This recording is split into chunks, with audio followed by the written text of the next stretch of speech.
नीलाम्बुजश्यामलकोमलाङ्गं सीतासमारोपितवामभागं पाणौ महासायकचारुचापं नमामि रामं रघुवंशनाथम्। आइए श्री राम कथा को हम प्रारंभ करें। इसके पूर्व राम कथा की चर्चा करते हुए मैंने निवेदन किया था कि भगवान राम के वनवास का दोषी कौन है। मंथरा का नाम सबसे पहले आता है, क्योंकि मंथरा ने ही सारा प्रपंच रचा और इसलिए जगत में यह माना जाता है कि मंथरा ही इसके लिए दोषी है। लेकिन मैंने आपसे निवेदन किया था कि दरअसल मंथरा की ड्यूटी क्या थी, मंथरा का कार्य क्या था। शास्त्रों के वर्णन के अनुसार मैंने बताया कि मंथरा ने अपना कर्तव्य कर्म किया है, अपना कर्तव्य निभाया है, और कर्तव्य परायण व्यक्ति को होना चाहिए, वही उसने किया। इसलिए मैंने कहा था मंथरा दोषी नहीं है। अब अगर मंथरा दोषी नहीं है तो सवाल पैदा होता है, फिर राम के वनवास का दोषी कौन है। स्वभावतः मंथरा के बाद अगर किसी का नाम आता है तो वह कैकेयी का आता है। ऐसा कुछ विद्वानों का, कुछ लोगों का मानना है। मंथरा तो दासी थी, मंदमती थी, लेकिन कैकेयी तो बुद्धिमान थी, ज्ञानवान थी। मंथरा की बातों में कैकेयी कैसे भरमा गई, मंथरा के शब्द जाल में कैकेयी कैसे उलझ गई, और कैकेयी ने इतना बड़ा अनर्थ क्यों कर डाला। तो आइए आज कैकेयी को लेकर के हम चर्चा करें। भगवान राम की 3 माताओं में से कैकेयी माता, जिसका इस पूरे प्रसंग में एक विशेष स्थान है। आइए हम कैकेयी के चरित्र पर थोड़ी चर्चा करें। क्या वास्तव में कैकेयी दोषी है राम के वनवास में? सारा समाज यही मानता है, अयोध्या के लोग यही मानते हैं कि ये सब कुछ अनर्थ का कारण जो है वह कैकेयी है। कैकेयी के चरित्र पर थोड़ा हमें विचार करना होगा, कैकेयी के चरित्र पर थोड़ा हमें चिंतन मनन करना होगा। शास्त्रों में, अनेक ग्रंथों में कैकेयी को लेकर कई तरह की चर्चाएं आती है। तुलसीदास जी ने भी रामचरितमानस में कैकेयी का प्रसंग बड़े अच्छे से सामने रखने का प्रयास किया, और कैकेयी जिस तरह से हट करती है, वो कहती है, होत प्रात मुनि वेश धरी जो न राम बन जाए, मोर मरण राउर अजस नृप समझिए मन माए। यानी अगर मेरी बात नहीं मानी तो मैं अपने प्राण त्याग दूंगी। ये जो हट धर्मी है कैकेयी की, यही दशरथ जी के प्राण ले लेती है और यही राम के वनवास का कारण बनती है। वाल्मीकि रामायण में वर्णन आता है, जब कैकेयी ने वरदान मांगे, महाराज दशरथ मूर्छित अवस्था में पड़े थे, सबसे पहले संदेश सुमंत्र जी को जाता है। मंत्री थी, राम को भी संदेश बाद में गया, सुमंत्र जी को संदेश गया। सुमंत्र जी आए को भवन में, दशरथ जी की ऐसी स्थिति देखी और कैकेयी का स्वरूप और व्यवहार देखा, कैकेयी की हठ धर्मिता देखी कि महाराज दशरथ इस अवस्था में है, पर कैकेयी के मन में विचार नहीं आ रहा है, तो सुमंत्र जी के मुख से एक वचन निकला, और वचन ये निकला कि कैकेयी महारानी जी, आज आपका यह आचरण देख करके ऐसा प्रतीत होता है कि आपके आचरण में आपकी मां की भूमिका है। यानी जैसी मां वैसी बेटी, आज ये स्पष्ट हो गया है। लेकिन ये जो सुमंत्र जी ने कहा जैसी मां वैसी बेटी और मां का प्रभाव, तो मन में सवाल पैदा होता है कि मां कैसी थी। शास्त्रों में वर्णन आता है, ग्रंथों में वर्णन आता है, कैकेयी के माता पिता एक बार दोनों जंगल में जा रहे थे। कैकेयी के पिता को यह वरदान प्राप्त हुआ था कि वो किसी भी जीव की भाषा को समझ सकते थे, उसकी बोली को समझ सकते थे। लेकिन साथ में यह चेतावनी भी थी कि जो तुम समझ पाते हो वो किसी और को बताने की चेष्टा अगर करोगे तो तुम्हारी मृत्यु हो जाएगी। तो एक बार दोनों जा रहे थे, अचानक चिड़ियाओं की चहचहाट की आवाज आई। सुन करके कैकेयी के पिता हंसने लगे। तो कैकेयी की मां ने पूछा अपने पति से, आप क्यों हंसे? पति ने बात टालते हुए कहा, नहीं नहीं, कुछ खास बात नहीं। आप हंसे हो, और हंसे हो तो कोई ना कोई तो बात जरूर होगी, मुझे बताओ। पति ने कहा, मैं बता नहीं सकता। पत्नी ने कहा, ऐसी कोई बात नहीं जो पति और पत्नी के बीच में अलग अलग हो। बोले, मुझे चिड़ियाओं की एक बात हास्यास्पद लगी, इसलिए मैं हंस रहा था। कैकेयी की मां ने कहा, मुझे बताओ। तो पिता ने कहा, कैकेयी के पिता ने कहा, अगर मैं तुम्हें बता दूंगा तो मेरी मृत्यु हो जाएगी, क्योंकि मुझे ऐसा ही वरदान मिला हुआ है, मैं हर जीव की भाषा समझ सकता हूं, लेकिन मैं किसी और को बताऊंगा तो मेरी मृत्यु हो जाएगी। कैकेयी की मां ने कहा, सब बकवास, फालतू की बातें। और फिर पति और पत्नी अलग कहां हुए? अर्धांग है, आप और मैं अलग अलग नहीं है। हाँ, किसी और को बताओगे तो बात अलग है, मैं किसी और को बताने के लिए नहीं कह रही हूं, मैं तो आपका ही आधा हिस्सा हूं, मुझे तो बताना पड़ेगा। हट कर ली बताना ही पड़ेगा। और पत्नी के हट के कारण बतानी पड़ी बात, और जैसे ही उन्होंने पक्षियों की वो बात बताई, उनकी मृत्यु हो गई, उनका प्राणांत हो गया। तो सुमंत्र जी याद दिला रहे कि ये हट धर्मी तुम्हारी मां की भी थी, और उसी हट धर्मी से तुम्हारी मां विधवा हुई, और आज तुम भी वही राह पर चल पड़ी हो। तो कैकेयी का चरित्र बड़ा विचित्र चरित्र है। कैकेयी का चरित्र बड़ा उलझा हुआ चरित्र है। महाराज दशरथ और कैकेयी, इन दोनों के जीवन की कुछ घटनाएं शास्त्रों में आती हैं। मैं चाहूंगा कि आज जब हम कैकेयी की बात कर रहे हैं तो सारी बातें हम करें। महाराज दशरथ और कैकेयी का विवाह बड़े विचित्र ढंग से हुआ। पुराणों में कथा आती है, एक बार नारद जी घूमते घूमते घूमते कैकेयी देश में पहुंचे। वहां जब पहुंचे तो कैकेयी नरेश ने उनका स्वागत किया, सम्मान किया, अपनी कन्या को बुलवाया और कहा, इसका हाथ देखो, भाग्य देखो।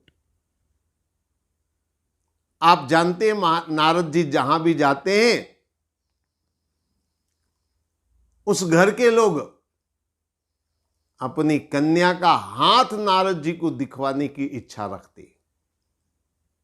ऐसा मैं इसलिए कह रहा हूं कि ऐसे और भी कई प्रमाण मिलते हैं। याद करिए, हिमालय राज्य के यहां पर नारद जी पहुंचे तो हिमालय राज्य ने भी यही किया। सुता बोल मेली मुनि चरना, चरणों में प्रणाम करवाया और कहा, आप बताइए नारद जी, मेरी कन्या के भाग्य में क्या लिखा है। और विश्व मोहिनी के यहां जब नारद जी गए, याद करिए उस प्रसंग को, तो उसमें भी नारद जी से कहा कि आप इसका भाग्य बताइए, इसका हाथ देखिए। तो ये तो नारद जी का संयोग है। तो कैकेयी नरेश ने भी अपनी कन्या के लिए कहा। नारद जी ने देखा और देख करके उन्होंने एक बात बताई कि सबसे बड़ी महत्वपूर्ण बात मैं बता देता हूं, बहुत सारी बातें मैं सब नहीं बताऊंगा, एक बात महत्वपूर्ण बता देता हूं। इसका जो पुत्र होगा वो महान धर्मात्मा पुत्र होगा। ऐसा धर्म पुत्र सृष्टि पर दूसरा नहीं अवतरित होगा, ऐसा धर्ममय पुत्र होगा। अक्सर आपने देखा होगा तो ज्योतिषी ज्योतिष विद्या को जानते हैं, वो हमेशा अच्छी बात जरूर बताने की कोशिश करेंगे ताकि जजमान का मन प्रसन्न हो जाए, और कुछ बुरा अनहोनी होने वाली हो तो कभी नहीं बताएंगे। और अगर बताएंगे तो इसलिए बताएंगे ताकि उसका समाधान के लिए मैं ये अनुष्ठान कर दूंगा, वो अनुष्ठान कर दूंगा, समाधान हो जाएगा। लॉटरी खुलने वाली है तो जरूर पंडित बताएगा आपको तुम्हारी लॉटरी खुलने वाली है, और घाटा होने वाला हो तो नहीं बताएंगे। क्यों? अगर लॉटरी खुलने वाली है, अगर ऐसा बताएंगे तो दक्षिणा में 100 की जगह 500 मिलेगा। जजमान कहेगा कि चलो लॉटरी तो खुलने वाली है, 500 दे देता हूं। और अगर घाटा होने वाला हो, ऐसा जजमान को बता दिया जाए तो 100 देने वाला 50 निकालेगा, अभी से भरपाई शुरू कर रहा है वो घाटे की। ये प्रकृति होती है। तो नारद जी ने बता दिया, बाकी सब बातें छोड़ो, बेटा बड़ा धर्मात्मा होगा। अब नारद जी तो वहां से वापस लौट कर आए और पहुंचे अयोध्या, महाराज दशरथ के यहां। महाराज दशरथ के उस समय विवाह हो चुका था, कौशल्या से विवाह हो चुका था, सुमित्रा से विवाह हो चुका था, लेकिन संतान नहीं थी। तो महाराज दशरथ ने पूछा नारद जी से, नारद जी आपका आगमन कहां से हो रहा? बोले मैं कैकेयी देश से आ रहा हूं, और वहां पर मैंने अति सुंदर राजकुमारी को देखा। उसके रूप सौंदर्य का वर्णन करना संभव नहीं, इतनी सुंदर मैंने राजकुमारी वहां देखी। और मैंने उस कन्या का भाग्य भी देखा। उसके भाग्य में एक धर्मात्मा पुत्र का योग है। तो महाराज दशरथ ने मन में विचार किया कि उसके भाग्य में पुत्र का सुख, पुत्र का योग है। अगर मैं विवाह कर लूंगा तो मेरे भी पुत्र हो जाएगा। पुत्र की लालसा दशरथ जी को थी, पुत्र हो नहीं रहा था, अभी तक दोनों रानियों से पुत्र नहीं हुआ। तो पुत्र की लालसा ने महाराज दशरथ को प्रेरित किया, मैं विवाह कर लूंगा तो मुझे पुत्र हो जाएगा। तो महाराज दशरथ ने क्या किया? महाराज दशरथ ने अपने कुछ दासियों को, और उस समय जैसी राजाओं महाराजाओं के बीच में परंपराएं होती थी, बंदी जन, भाट जन, इस तरह के कई लोग होते थे, धात्रियां होती थी, महाराज दशरथ ने उनको वहां भेजा और उन्होंने कैकेयी के सन्मुख महाराज दशरथ का यशोगान किया, महाराज दशरथ की प्रशंसा करी हर तरह से। और उस प्रशंसा को सुन करके कैकेयी के मन में विचार आया, ऐसा पति मुझे मिलना चाहिए। तो कैकेयी को मन ही मन दशरथ जी से प्रेम हो गया। तो कैकेयी ने अपने मन की बात अपने पिता से बताई, मैं उसके साथ विवाह करना चाहती हूं। अब कैकेयी नरेश के मन में एक उलझन पैदा हुई। मेरी बेटी चाहती कि दशरथ से विवाह हो, हालांकि सूर्य वंश है, प्रतापी राजा है, विवाह में कोई बुराई नहीं है, लेकिन 2 पत्नियां पहले से और उनकी संतानों को राजपाट मिलेगा तो मेरी बेटी का भविष्य क्या होगा?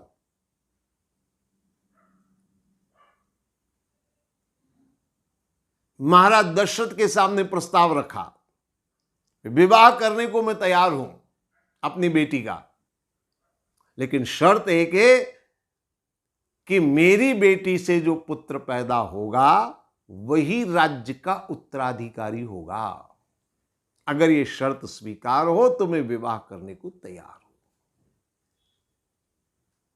अब जब ये शर्त सामने आई तो दशरथ जी थोड़े सोच में पड़ गए, क्योंकि हमारी कुल परंपरा तो यह है कि ज्येष्ठ को राज्य मिलता है,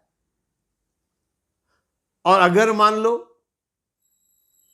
कैकेयी की बजाय किसी और रानी से पुत्र पहले पैदा हो गया तो फिर मैं इस वचन को देकर उलझन में पड़ जाऊंगा।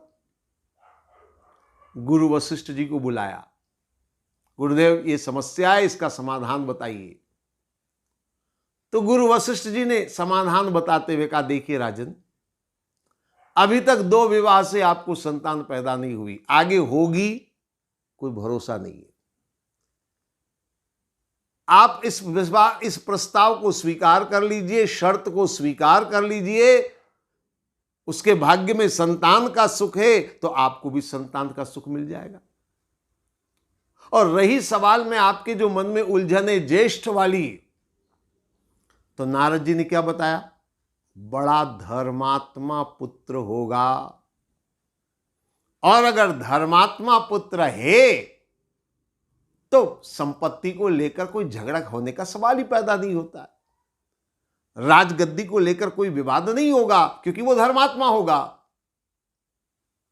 इसलिए आप हां कर लीजिए, इस प्रस्ताव को स्वीकार कर लीजिए, शर्त को स्वीकार कर लीजिए। महाराज दशरथ ने वो शर्त स्वीकार कर ली और इस तरह से कैकेयी का विवाह महाराज दशरथ के साथ संपन्न हुआ। मैंने कल आपको बताया था इसके पिछले भाग में कि मंथरा को विवाह के बाद दासी के रूप में इसीलिए भेजा गया था कि ये जो वचन दशरथ जी ने दिया है इस वचन पे वो कायम रहे और कैकेयी का पुत्र ही राजा बने, इसीलिए मंथरा को भेजा गया था। तो ये विवाह की शर्त रखी गई थी और इसी शर्त पर दशरथ और कैकेयी का विवाह हुआ। विवाह के बाद कैकेयी के चरित्र में वर्णन आता है, एक बार देवासुर संग्राम हुआ, देवताओं ने महाराज दशरथ से कहा आप हमारी युद्ध में सहायता करिए। महाराज दशरथ युद्ध में जाने लगे, कैकेयी उनके साथ गई, क्योंकि कैकेयी युद्ध कला में भी निपुण थी, राजनीति में भी निपुण थी। कैकेयी गई और एक समय ऐसा आया जब सारथी मर गया, कैकेयी सारथी बनी और किसी तरीके से महाराज दशरथ के प्राण बचाए युद्ध में, ऐसा शास्त्रों में वर्णन आता है। और उसी समय महाराज दशरथ ने कैकेयी से कहा मैं तुम्हारी वीरता से प्रसन्न हूं, तुमने मेरे प्राण बचाए, मांगो क्या मांगती हो। तो कैकेयी ने कहा मैं आपसे क्या मांगू, आपने सब कुछ मुझे दे रखा है, जब आवश्यकता होगी तब मैं मांग लूंगी। ये एक वचन तो उस समय का कैकेयी के पास था। और दूसरा वचन, शास्त्रों में एक और घटना आती है। एक बार युद्ध में गए महाराज दशरथ, कैकेयी साथ में थी, रथ चलते चलते रथ के पहिए की जो कील होती है वो निकलकर गिर गई, रथ टूटकर गिर जाता। लेकिन कैकेयी ने उसी समय अपनी अंगुली लगा दी कील की जगह, रथ के पहिए के बीच में अपनी उंगली डाल दी और रथ बराबर चलता रहा और महाराज दशरथ उस युद्ध में विजयी हुए। महाराज दशरथ प्रसन्न होकर बोले कैकेयी आज भी तुमने मेरे प्राण बचाए, कुछ मांगो। कैकेयी ने कहा बाद में कभी मांगूंगी, अभी मुझे कोई आवश्यकता नहीं है। ये 2 वचन कैकेयी के पास थे और इन्हीं 2 वचनों का उपयोग कैकेयी ने किया।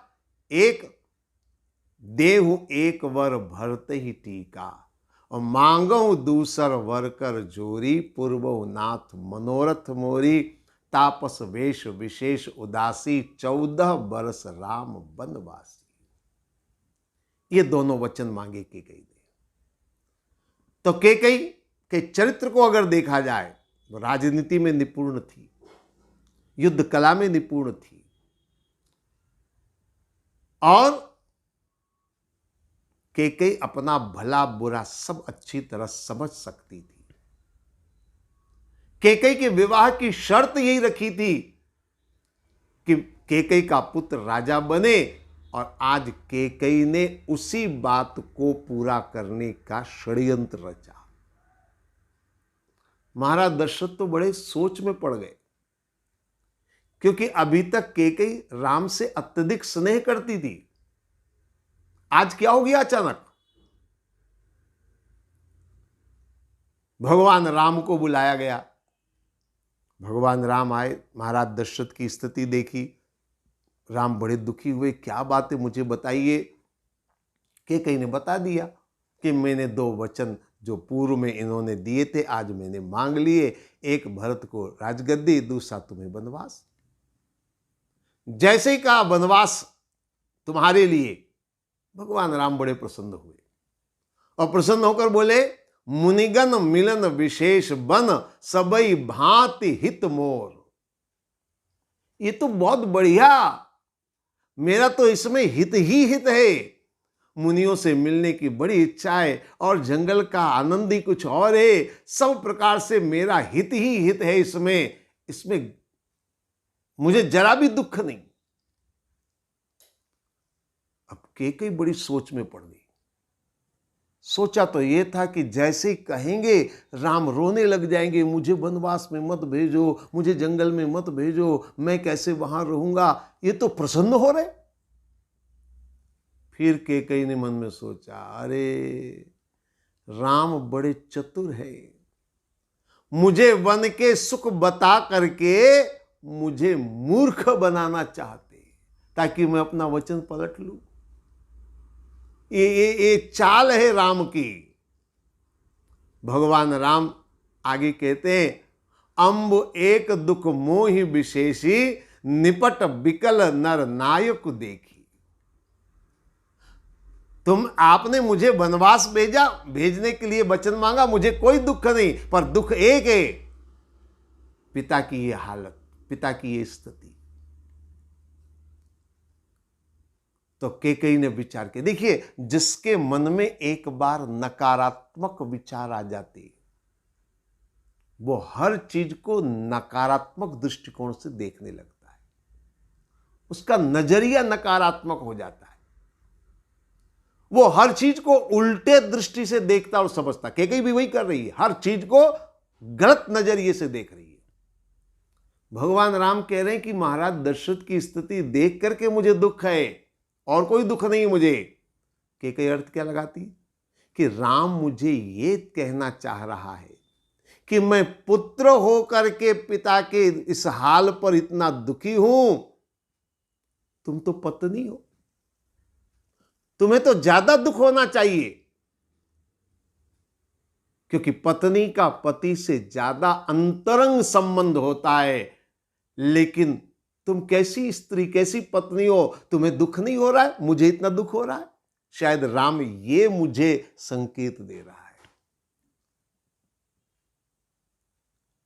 तो भगवान राम जो भी कह रहे उसका अर्थ वो कुछ और लगा रही है। भगवान राम कहते हैं, थोड़े ही बात पिते ही दुख भारी। एक जरा सी बात पर पिताजी इतने दुखी हैं। कैकेयी उसका अर्थ क्या लगाती है कि ये मुझे ये कहना चाहता है, राम मुझे ये कहना चाहता है कि पिता को इस बात से इतना दुख है, तो मां का हृदय तो ज्यादा कोमल होता है, मां के हृदय में तो ज्यादा ममता होती है, मां को तो ज्यादा दुख होना चाहिए, और तुमको दुख नहीं, तुम कैसी मां हो? सच्ची मां तो वो है जो जरा सा दुख भी अपने बच्चे का नहीं देख सकती, और तुम्हें कुछ नहीं हो रहा है, तुम कैसी मां हो? शायद ये राम मुझे कह रहा है, ये राम मुझे बताना चाह रहा है। तो यानी जो भी भगवान राम कह रहे हैं, कैकेयी उसका अर्थ उल्टा लगा रही है। भगवान राम कहते हैं, भा मोहिते कछु बड़ अपराधु। मुझसे जरूर कोई बड़ा अपराध हुआ है जिससे कि महाराज दशरथ की ये स्थिति हुई है। महाराज दशरथ कुछ बोल नहीं पा रहे हैं। लेकिन कैकेयी उसका अर्थ क्या लगा रहे हैं? कैकेयी उसका अर्थ ये लगा रही है कि राम मुझसे कह रहा है कि मुझे से ऐसी कौन सी भूल अपराध हुआ है जिससे कि आप मुझे ये कठोर वनवास दे रही है। ऐसा मैंने क्या गलत कर दिया जो आप मुझसे इतना खपा, इतना रूठ गई है कि मुझे वनवास भेज रही है। भगवान राम कहते हैं, जाते मोहिन कहत कछु राऊ। पिताजी मौन क्यों है, बोलते क्यों नहीं है? वो बोल देते तो मुझे ज्यादा संतुष्टि हो जाती। अब कैकेयी उसका अर्थ ये लगा रही है कि राम ये जताना चाहता है कि मैंने कोई अपराध नहीं किया, इसीलिए दशरथ जी मौन है, इसीलिए ये कुछ बोल नहीं रहे हैं। तो ये दृष्टिकोण की बात है। रामचरितमानस को जब मैंने प्रारंभ किया था तब भी मैंने कहा था दृष्टिकोण बड़ा महत्वपूर्ण होता है। तो कैकेयी का दृष्टिकोण गलत हुआ, और जब दृष्टिकोण गलत होगा तो सब कुछ गलत होगा। तो ये सारा अनर्थ जो हुआ है ये कैकेयी की हठ धर्मिता, कैकेयी का सोचने का गलत तरीका, और ये उसी का सारा परिणाम है, ऐसा माना जाता है। कैकेयी के चरित्र में कई बातें हैं, बड़ा अद्भुत है कैकेयी का चरित्र। महाराज दशरथ बार बार कहते हैं, सबको कहीं राम सुठ साधु। अरे तुम हमेशा राम को साधु साधु साधु कहती थी, आज क्या हो गया जो तुम इसे वनवास भेज रही हो, इसे दंड दे रही हो? कैकेयी मन में मुस्कुराई और मुस्कुरा करके बोला, अभी तक साधु कहती थी, अब साधु सचमुच में बना रही हो। इसीलिए तापस वेश विशेष उदासी, मैंने वेश भी साधु का मांगा है, और जंगल में रहेंगे तो पक्के साधु बन जाएंगे। देखिए साधु का धर्म क्या है? सत्य, तप, दया, दान, यही सब साधु के धर्म है। कैकेयी ने कहा ये जंगल में जाएगा, पिता के वचनों का पालन करेगा तो सत्य का पालन हुआ, तापस वेश में रहेगा तो तप हो गया, और दया और दान, भरत को राजगद्दी का दान दे देगा, दया जीवों पर करेगा, यानी पूरा साधु बना रही हूं मैं। अभी तक केवल कहती थी, अब सचमुच में साधु को बना रही हूं मैं। तो ये कैकेयी का अपना भाव, कैकेयी का अपना दृष्टिकोण। लेकिन इन सारी घटनाओं के बाद भी कैकेयी के संपूर्ण चरित्र को और उसकी हठ धर्मिता को हम जानते हैं, शास्त्रों में उसका वर्णन आता है जो मैंने आपसे बातें करी है। लेकिन इसके बाद भी मैं आपसे निवेदन करूंगा कि वास्तव में अगर देखा जाए तो कैकेयी का कोई दोष नहीं है, कैकेयी का कोई दोष नहीं है। एक छोटी सी घटना मैं आपको सुना दूं, कैकेयी के चरित्र की एक और छोटी सी घटना है। कैकेयी बहुत छोटी बालिका थी, 4-5 साल की, चंचल चपल बालिका थी। एक बार एक साधु उनके घर आए, रात्रि विश्राम किया। कैकेयी बड़ी चंचल बालिका थी। इसने क्या किया, दीपक की लो से जो कालिक हो जाती है, बाल चपलतावश वो कालिक उसने हाथ पे ली और साधु के मुंह पर लेप कर दी और हंसने लगी। बालक तो थी, छोटी बालिका, हंसने लगी। साधु की नींद खुली। साधु ने कहा क्या हुआ? बोले कांच में दर्पण देखा, मुंह काला देखा। साधु को बड़ा गुस्सा आया और साधु ने उसी समय कुपित होकर के श्राप दिया, अरे तूने मेरा मुंह काला किया, एक दिन तेरा भी जगत में मुंह काला होगा। लेकिन वो तो बालिका नादान थी, ना समझ थी। तुरंत कैकेयी ने क्या किया, ऋषि के कोप के बाद भी उन्होंने ऋषि का कमंडल एक हाथ से उठाया और पानी डाल करके मुंह धुलवाया। साधु को भी लगा, अरे मैंने बड़ा कठोर श्राप दे दिया, ये तो अबोध नासमझ बालिका है। तो फिर साधु पिघल गए और साधु ने कहा, जिस हाथ से कमंडल उठाकर तूने मेरा मुंह साफ करवाया, यह हाथ तेरा वज्र का हो जाएगा। और इसी कारण, वज्र का हाथ होने के कारण, मैंने आपको एक घटना भी थोड़ी देर पहले सुनाई थी। रथ के पहिए की कील निकल गई, उंगली डाली। ऐसे आमतौर पर उंगली डालना संभव नहीं है, लेकिन वज्र का हाथ हो गया था, इसलिए उंगली जो है वो कील के स्थान पर रख करके उसने रथ का पहिया चलाया। ये उसी घटना के साक्षी। तो कैकेयी को श्राप मिला था बदनामी का, कालिख मुंह पर पुत जाने का। तो कैकेयी का जो बदनाम होना है वह तो श्राप के वशीभूत है। लेकिन कैकेयी के वास्तविक चरित्र को अगर समझा जाए तो निश्चित रूप से, जैसा कि मैं कह रहा हूं, आपको भी ये लगेगा कि वास्तव में राम के वनवास में कैकेयी का दोष नहीं है। कैसे? 2-3 बातें आप जरा समझने का प्रयास करें। महाभारत की एक छोटी सी घटना है, मुझे याद आ गई, मैं आपको बता दूं। महाभारत में ऐसा वर्णन आता है एक जगह कि अगर किसी की निंदा की जाए तो उसके लिए वह मरण के समान है। निंदा मरण समान, ऐसा माना जाता है। अगर किसी की निंदा हो तो वह उसके लिए मृत्यु के बराबर है, ऐसा महाभारत में उल्लेख आता है। कैकेयी की भी निंदा हुई। दरअसल अब कैकेयी का भाव आप समझने का प्रयास करें। कैकेयी का राम के प्रति अनन्य प्रेम था। ऐसा प्रेम जिसकी कोई तुलना नहीं, ऐसा अनन्य कैकेयी का प्रेम था। लेकिन कैकेयी की भावना थी, राम मेरे पुत्र बनते तो कितना बड़ा सौभाग्य।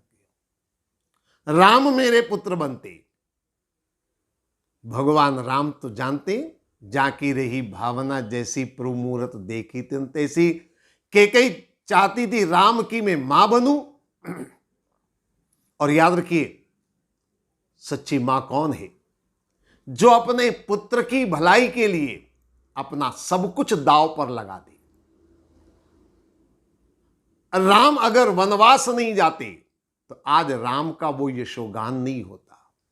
राम अगर वनवास नहीं जाते तो राम की घर घर पूजा नहीं होती, राम के मंदिर नहीं बनाए जाते। तो राम के जीवन का जो भी श्रेष्ठतम हुआ है वो वनवास जाने से हुआ है। और वनवास गए क्यों?